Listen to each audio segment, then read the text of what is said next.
আসসালামু আলাইকুম। আজকে আপনাদেরকে দেখাবো ছাদে লাগানোর জন্য কিভাবে গাছ উপযোগী করে তুলবেন। এই দেখেন ছোট্ট একটা গাছ, এখানে কতগুলো পেয়ারা ধরছে।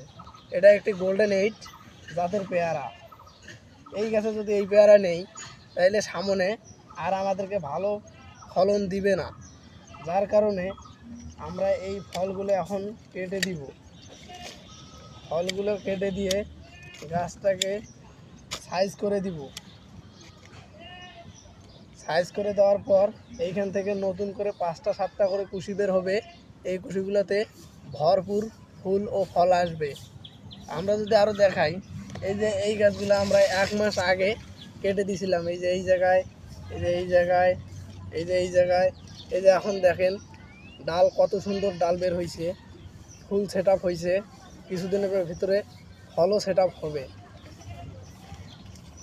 এরকম এই যে দুর্বল গাছগুলোকে আমরা সবল গাছ করার জন্য এই যে একা বেঁকা ডালগুলো কেটে দিয়ে, ফলগুলো কেটে দিয়ে এইভাবে যদি করি তাহলে আমাদের গাছ কিছুদিনের ভিতরে শাখা প্রশাখা ছেড়ে সুস্থ ও সবল গাছ হবে এবং ফলন অনেক বেশি দিবে। আসসালামু আলাইকুম।